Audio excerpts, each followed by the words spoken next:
The year is 1969 and David is sitting with his children to draw their portraits. They are suddenly interrupted by his wife Jessica, who reminds them it's time to go. The family has a wonderful time in the theater, but on their way out, a couple stops them because they know David from the news. They are shocked at how real he looks and even touch his hand, commenting on the fact he is asleep up there right now. David wants to tell them how the process works, but Jessica cuts them short and the family goes home.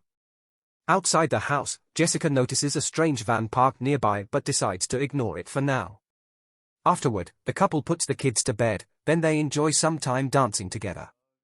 David's hands get naughty and get Jessica all hot and heavy, helping her reach her little death. At that moment, David's wristwatch begins beeping and he announces he must leave. Meanwhile, Cliff lives a more quiet life with his wife Lana and their son Henry. They have recently moved out into the countryside to be away from crowds, but Henry is cold and rather frosty toward Cliff. They live a pretty boring life, and Cliff spends his day doing chores and only talking to Lana for little things like asking her for dinner. At that moment, both Cliff and David run to a secret room in the house, sit on special chairs, and press in the passwords, which allows them to wake up inside a space station. It turns out they're partway into a 6-year deep space mission, but to spend time with their families, there are robot copies of them called Replicas back on Earth. The astronauts spend their free time with their consciousness connected to those robots, and they only wake up when there is something to take care of in the station or to keep up with the maintenance of the machines and their bodies. Cliff takes off all his personal effects, including the tag that connects him to his replica, and puts on his space suit before going outside to work on repairs. Luckily it is nothing serious, and with the help of David guiding him through the comms, Cliff is done in a few minutes. Then the men share a bit of chit-chat before they go back to their lives on Earth. Cliff heads back to greet Lana, who is in bed reading. She wants to throw a party for the locals and get to know their new neighbors better, but Cliff is hesitant and promises to think about it. However, Lana can already tell he will say no. Meanwhile, David is suddenly woken up by some noises coming from downstairs. He grabs a bat and very slowly makes his way to the living room, where he is shocked to find a group of extremist activists similar to Charlie Manson's cult. The leader Kappa says David is an abomination and that his group is on a mission to do God's work. Apparently, they want to see the machine and ignore David's request for them to leave. David tries to defend himself to no avail, and they aggressively surround him to push him down against the counter, where Kappa grabs a knife and cuts off his arm. David doesn't bleed, and Kappa stares at how freaky this is, telling David that he isn't natural. Next, Kappa grabs a hammer to hit him on the head, and David suddenly wakes up in the space station again. Panicking, David immediately resets the machine and connects to the robot again, only to find himself tied up on a couch. The gang has captured his family, and Jessica shows them blood on her hand to prove they are real, but Kappa does not need that proof. He knows the wife and kids are real people, but he still thinks they are sinners for making a family with an abomination. Now David has to watch how these crazy people proceed to murder his family, spread their blood all over the walls, and then start a fire to burn the bodies and the replica itself. Over at Cliff's house, he receives a call in the middle of the night about David's fate. He heads back up to the spaceship, where he finds his friend devastated with grief. David doesn't want to talk to Cliff and yells at him to leave him alone. Cliff connects back to Earth and tells Lana what happened, but she's already seeing the news in the morning paper. He called ground control and he was told to let David be. He has also learned that the criminals gave themselves up to the police. Cliff was offered guards for the house, but he turned them down because they won't be found there.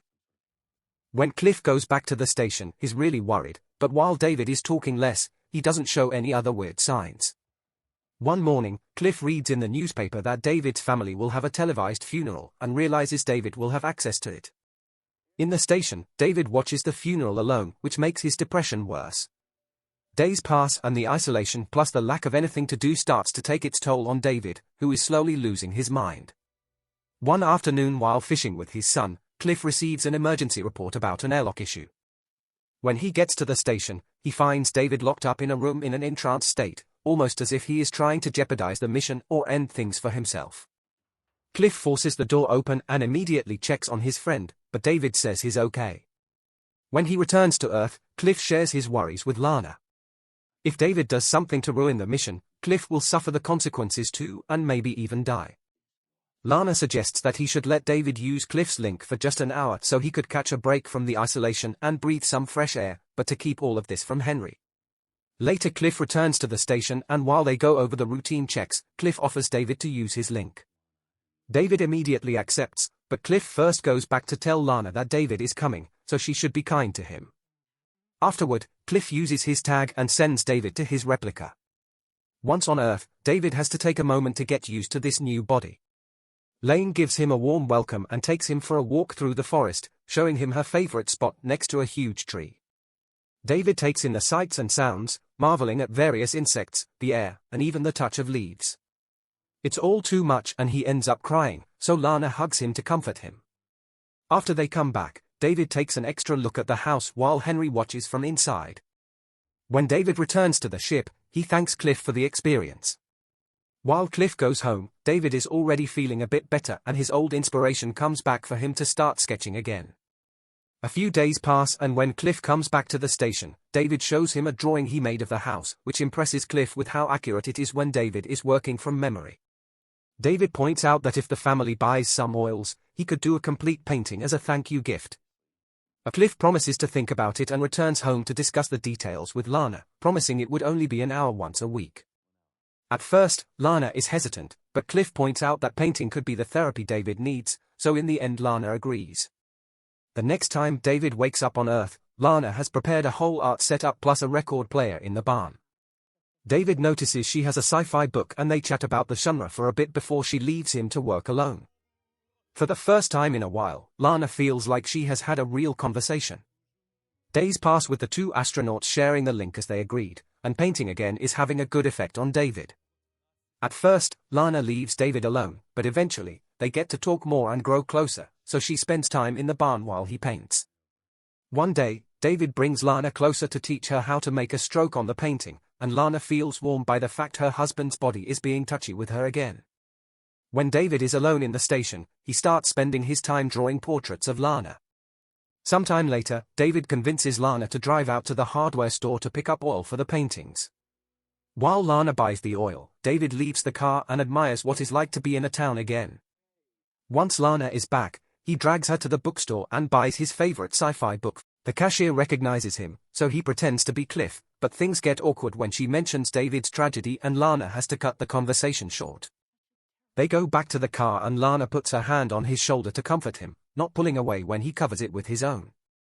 Later in the evening, David returns to the station with more inspiration than ever, and Lana can't stop thinking about the warm touch of his hand. The next time he comes over, David finally finishes the painting by drawing Lana on the pad, which Lana finds flattering. Then David asks Lana to dance with him to celebrate, but in the middle of it, his hands start getting frisky. Lana pushes him away and she runs into the house, unaware that Henry is outside watching. David follows Lana and says he can tell she wants him by the way she looks at him, but Lana puts him in his place, pointing out she sees her husband and not the visitor inside. Heartbroken, David returns to the barn and is shocked to discover the painting has been ruined. Henry is there with paint on his hand, so David hits him for it. The boy runs into the house and when Lana hears what happened, she tells David he needs to leave. When David wakes up at the station, he doesn't tell Cliff what happened. Cliff returns to Earth and argues with Lana, who is upset because a stranger hit Henry, but Cliff doesn't see the problem because he's done it too. He wants David to have closure, so he convinces Lana to let him come one last time to finish the painting. The next time David comes to Earth, Lana leaves with Henry, so David works alone. In the station, Cliff discovers the treadmill is not working, so he has to find something else to do. He enters David's room to look at his drawings, and among the normal ones, he finds drawings of Lana without clothes. David suddenly sees an alert on his watch and returns to the station, but it's just Cliff, who demands an explanation for the drawings. David tries to explain it's just a fantasy, and when Cliff hits him anyway, David tells him that he has everything but he doesn't care, which leaves Cliff thinking. Back on Earth, Lana is waiting with Henry in the car until she knows Cliff will be back. Cliff connects to his replica and immediately destroys the painting in the barn before starting an argument with his wife. Lana swears she didn't do anything with David but also admits she had some warm reactions, but that is because she is bored and lonely. Realizing he hasn't been taking good care of his wife, Cliff hugs her and apologizes. The next time Cliff returns to the station, David apologizes too and asks for one last visit to Earth so he can apologize to Lana as well. Furious, Cliff turns him down and makes up some lies about Lana saying David is disgusting and a snake. Sometime later, Cliff is on Earth trying to be a better husband and father. He suddenly gets an alert on his watch and rushes back to the station, where David informs him that something broke out outside. Once again, Cliff leaves his personal effects behind, puts on his suit, and goes to check the station panels. However, he finds nothing broken there, and David won't answer him through the comms. Worried, Cliff tries to come back and is shocked to find the door locked. Cliff begins yelling and for several minutes nothing happens. Once he is finally allowed back inside, David says he was in the bathroom and that the computer sent a false report. Cliff finds this suspicious, and when he reaches for his things, he notices his tag is not there. Suddenly David takes the tag out of his pocket and Cliff panics. He grabs the tag and rushes back to Earth, where he wakes up to discover his replica covered in blood. Terrified, he goes to investigate, following a trail of bloodstains until he finds the bodies of his family, which makes him have a complete breakdown. Moments later, a distraught Cliff returns to the spaceship, where a chilling David offers him a seat. Subscribe to the channel to watch more videos like this, and leave a like to help the channel out. Thanks for watching.